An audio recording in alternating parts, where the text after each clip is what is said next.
Hello guys, আসসালামু আলাইকুম। কেমন আছেন সবাই? আশা করি সবাই খুবই ভালো আছেন। সো অনেক দিন পরে নানুর বাসায় আবার চলে আসলাম।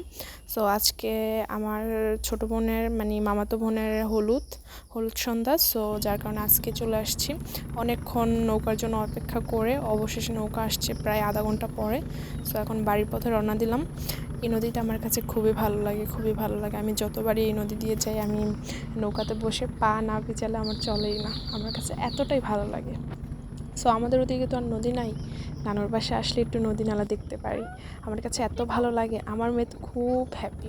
ওই ফার্স্টে নৌকাতে উঠলো, নদীও দেখলো। সো আমি অনেকক্ষণ ধরে অপেক্ষা করছি কখন বাসায় যাব। অবশেষে বাসায় চলে আসলাম।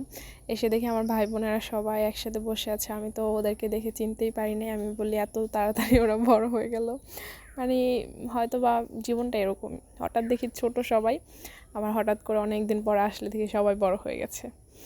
যাই হোক, ওদের সাথে সময় কাটিয়ে খুবই ভালো লাগলো আমার। বাইরে গিয়ে দেখি যে আমার বোনের জন্য হলুদ মেহেদি বাটা হচ্ছে।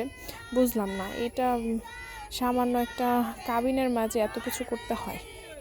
যাই হোক, করতেছে, ভালোই হচ্ছে, একটু আনন্দ করা যাবে। এখানে হলুদ মেহেদি বাটছে এবং গান গাইতেছে। গ্রাম অঞ্চলের যে গান নানি দাদিরা গান গায়, ওই গানগুলো গাচ্ছে। আমার কাছে খুবই ভালো লাগতেছে এবং মজা হচ্ছে। অবশেষে সুইটিকে গোসল করানো হচ্ছে। এখানে পান কত কিছু দিচ্ছে, নিয়ম কারণ আর বলে লাভ নেই। এখানে আমার বোন রেডি হয়ে গেছে, লাবণও রেডি হয়ে গেছে। এখানে ছেলের বাসার থেকে পালকিও চলে আসছে। দেখেন কি সুন্দর পালকি, আমি এই পালকি কখনো দেখিনি, ফার্স্ট দেখলাম। আমাদের বিয়ে তো শহরে হয়েছে, এরকম পালকি টালকি নেওয়া হয় নাই, গাড়ি দিয়ে গেছি। সো এইখানে এইসব পালকিটা দেখলাম, আমার মেয়ে তো খুব এক্সাইটেড। ও ভাবতেছে এটা আবার কি। আমি ওকে বসায় দিছি, প্রথমে ভয় পাইছে, কিন্তু পরে আস্তে আস্তে ঠিক হয়ে গেছে। এখন আমার সাথে খেলা করতেছে, লুকোচুরি খেলছে। আমাদের এই এলাকার ঘরগুলো কিন্তু খুবই সুন্দর। মুন্সিগঞ্জের ঘরগুলো খুবই ভালো লাগে। ইউটিউবে সার্চ দিলে দেখা যায় রঙের বিরঙের ঘর। আমাদের নানুর বাসায় নতুন ঘর উঠেছে, খুবই ভালো লাগে আমার কাছে ঘরটা। ইনশাল্লাহ আপনাদেরকে এই ঘরের আপডেট দেখাবো।